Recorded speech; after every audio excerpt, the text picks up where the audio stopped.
Hello again. Mm, so today I am going to talk about four ways to have a good Tinder date. I know there's heaps of videos on YouTube talking about how they've had horrible Tinder dates and how Tinder is just for sex and blah blah blah. There's this stigma. There's still this stigma behind it, despite it becoming quite popular, I would say, around the world, even in Japan. And I've never actually had a bad Tinder date. So yeah, I thought I would share how I would approach a Tinder date, just in case you want to try it and see if it works for you as well. In saying that, let's get started with the four ways that I have on how to have a good Tinder date. First point, don't text so much. And this is prior to the date, right? When you're still texting on the app itself, or even on other, social apps.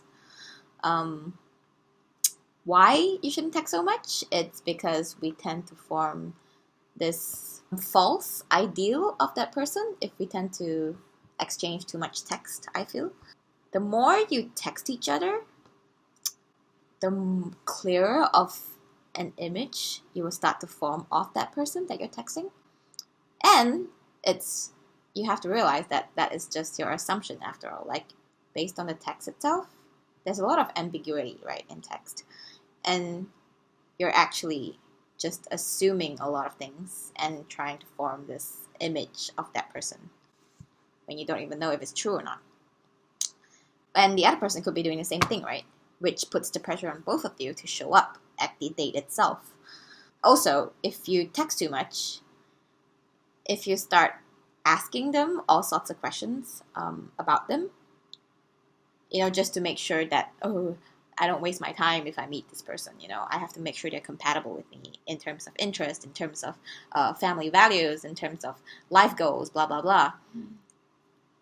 If you're going to ask all of that on Tinder itself, what's the point of meeting up in the first place, right? What are you going to talk about? What else are you going to talk about? So, yeah, don't text so much. I feel texting is mainly for flirting purposes and just to see if there's chemistry there, right? And also, discussing details about the date, like setting up dates and stuff. Yeah, other than that, I would say leave it to the actual date itself. Right, second point, don't expect.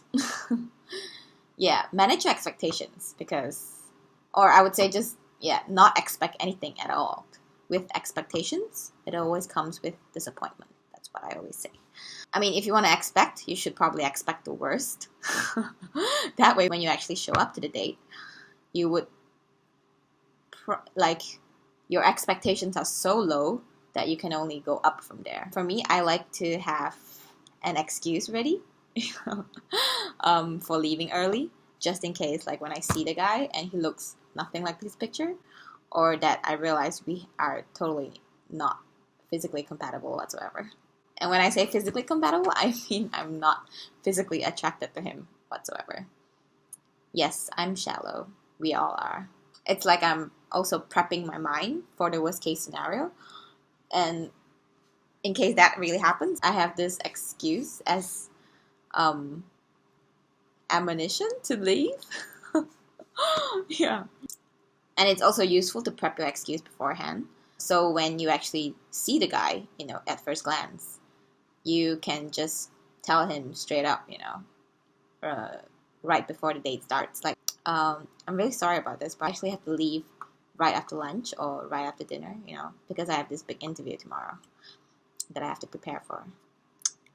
Yeah, that way he won't feel bad, if you actually get up and leave right after the date. Third point, smile. Yeah, smiling is so important. I cannot stress this enough. And I think people really underestimate the power of a smile. I feel like it creates this really positive feedback loop when people smile, For example, I would say the most crucial timing to smile at your date would be the moment your eyes meet, right? When you're meeting up for the date. Or think of it this way: if they are approaching you and they smile at you, you'd feel good, right? Like you'd be like, "Oh, okay, I did not disappoint her." As opposed to if you see his or her face and they're like this, as opposed to, you know, it's like a feedback loop, like I said. So if they smile, you smile, or if you smile, I can guarantee you that they would smile too. Even with people on the streets, right? You could try just smiling at a random stranger. I am pretty sure they would smile back at you. And why I say this is because I've tried it hundreds of times, and yes, it works. So smile more. It's important. Right. The last one is to ask a lot of questions. People like talking about themselves, right? I mean, I personally don't. I'm more of a question asker. Like, I prefer listening rather than talking, right? But it's also important as the listener to ask questions because, it's like you are showing genuine interest in getting to know the person. Yeah, you may also be wondering, oh, what if I run out of questions to ask? Well, those awkward silences that you usually have when you're trying to think of something to ask and the other person's probably doing the same thing. I would say revert back to point 3, which is smile. Like I said, the other person is probably feeling insecure about the silence as well. It's not just you. They're probably thinking, okay, so what should I ask next? Or what topic should I change it to next? What you could do is try to make them feel more comfortable by smiling, right? For example, oh wow, that's a great achievement. Yeah, I guess. And that's the end of the conversation, right? So what I would usually do is, if I can't think of anything else to say, I'll just be like,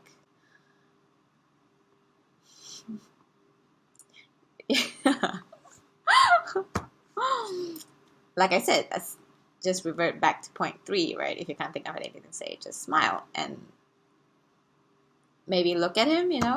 If you're shy, you can just look somewhere else but still be smiling.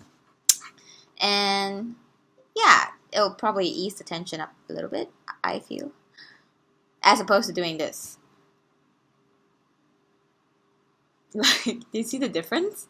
It's just not a pleasant face to look at, right? And it'll probably make them even more nervous, which would consequently probably make you more nervous as well. And it becomes a negative feedback loop. So yeah, I can't stress this enough. Smile more, guys. It's really, really useful. So yeah, that's the 4 points on how to have a good Tinder date. And like I said, don't expect so much, Like, if you expect too much from people, it's probably a projection of how much you expect from yourself. And if you expect from people, it would mean that you expect people to expect from you, which would put unnecessary pressure on yourself to show up at the date. And yeah, that's just not a good environment for fun, I would imagine. Yeah, so keep in mind that Tinder is probably only appropriate if you are not looking to fill a void or looking for someone to complete you. Like, if you're having thoughts or feelings like that, yeah, Tinder is probably not the right app for you. If you notice you're actually getting disappointed over and over again while using Tinder, you should probably get off Tinder and maybe build some confidence in yourself so you can have the mentality that you are free to choose. right? You don't have to have an absolute choice when you pick someone to go out with. And you don't have to put them on the pedestal where they have to tick off all your checklist in your mind, like, oh, he has to have nice hair, he has to have this kind of eyes, he has to have a nice jawline, he has to have money, he has to have this kind of job, he has to like science, he has to like dogs, and he can't be looking just for sex, blah blah blah. That checklist, the checklist that we all either used to have or currently have one. For me, I like to go in without any expectations whatsoever and just, enjoy the moment, enjoy the company, learn stuff, because there's always something to learn from everyone, right?